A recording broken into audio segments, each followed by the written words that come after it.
নমস্কার, আমার চ্যানেলে আপনাদেরকে স্বাগত। আজ বানাবো নিরামিষ নবরত্ন কোরমা।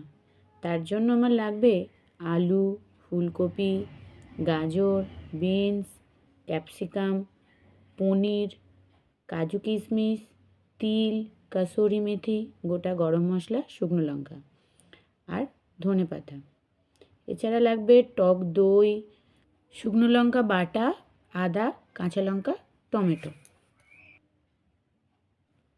প্রথমে আমি কড়ায় কাসুরি মেথিটা হালকা নেড়ে তুলে নেব।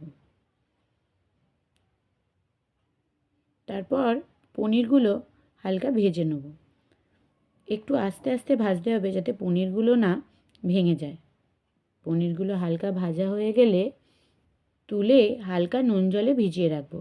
পনিরগুলো একটু ভিজিয়ে রাখলে সফট থাকে, ভেতরটা জুসি থাকে। এবার তেলে এক এক করে সব সবজি ভেজে নেব।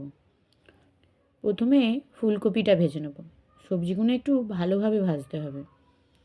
ফুলকপিটা ভাজা হয়ে গেলে তুলে নেব। এবার গাজরটা ভেজে নেব। গাজরগুলো একটু লাল লাল করে ভাজতে হবে। আমার তেলটা একটু কম হয়ে গেছিলো, ওই জন্য আমি একটু তেল দিয়েছি, আপনারা আগেই দিয়ে নেবেন। কাজু কিশমিশ তিলটা আমি আগে বেটে নিয়েছি। এবার টমেটো, কাঁচা লঙ্কা, আদা আর 1 চামচ মতন জিরে বেটে নেব। জিরেটা আপনারা গুঁড়োও দিতে পারেন। দেখুন গাজরটা আমার অনেকটা ভাজা হয়ে গেছে। এবার এর মধ্যেই বিনসটা দিয়ে দেবো। বিনসটা দিয়ে একটু ভালো করে আবার ভেজে নেব। দেখুন ভাজাটা অনেকটা হয়ে গেছে। এবার ভাজাগুলো তুলে নেব। তোলা হয়ে গেলে এর মধ্যে দিয়ে দেবো গোটা গরম মশলা। শুকনো লঙ্কাটা চিড়ে দেবো, নাহলে ফেটে যাবে। ফোড়নটা ভাজা হয়ে গেলে এর মধ্যে আলুটা দিয়ে দেবো। আলুগুলো একটু লাল লাল করে ভেজে নেব। এবার আমি 2 চামচ মতন টক দই ভালো করে ফেটিয়ে নেব। ফেটিয়ে নিয়ে তার মধ্যে 1.5 চামচ মতন লঙ্কা বাটা দিয়ে দেবো। আপনারা চাইলে বেশিও দিতে পারেন, কিন্তু এই রান্নাটা বেশি ঝাল হয় না, একটু মিষ্টি মিষ্টি হয়।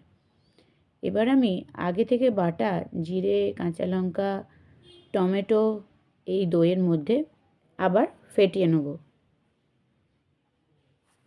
ভালো করে ফেটানো হয়ে গেলে এর মধ্যে নুন দিয়ে দেবো। নুনটা একটু কম দেবেন, কারণ পনিরের জলের মধ্যেও নুন ছিল। আলুটা ভাজা হয়ে গেলে এবার একটা ক্যাপসিকাম দিয়ে দেবো। এটা একটা গোটা ক্যাপসিকাম আছে, আমি ক্যাপসিকামটা বেশি ভাজিনি।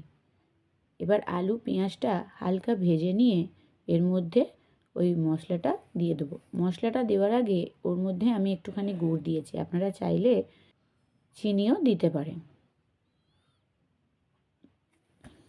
মশলাটা দিয়ে ভালো করে কষতে হবে যতক্ষণ না মশলাটা থেকে তেল বের হয়।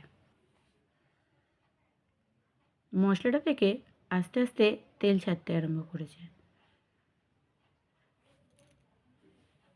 দেখুন পুরো তেলটা ছেড়ে দিয়েছে। এবার আরেকটু নেড়ে কাজু তিল বাটাটা দিয়ে দিতে হবে। এটা দিয়েও একটু কষে নেবেন, তবে খেয়াল রাখবেন কাজু তিল দিলে কিন্তু মশলাটা ধরে যাওয়ার সম্ভাবনা আছে। মশলাটা কষা হয়ে গেলে ভাজা সবজিগুলো ওর মধ্যে দিয়ে দেবো, দিয়ে আবার একটু কষবো।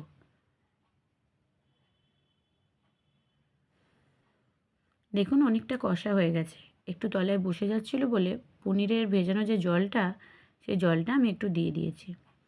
দিয়ে একটু নেড়ে আগে থেকে ভাজা পনিরটা আমি দিয়ে দেবো। পনিরটা দিয়ে একটু হালকা করে নেড়ে নেবো।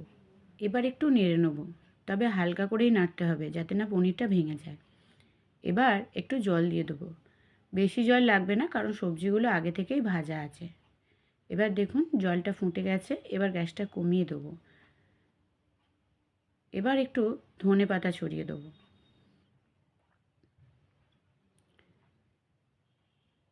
এবার একটুখানি গরম মশলা, ঘি আর ভাজা কাসুরি মেথিটাও দিয়ে দেবো। দেখুন হয়ে গেছে আমাদের নিরামিষ নবরত্ন কোরমা। ভালো লাগলে আমার সাথে থাকবেন। ধন্যবাদ।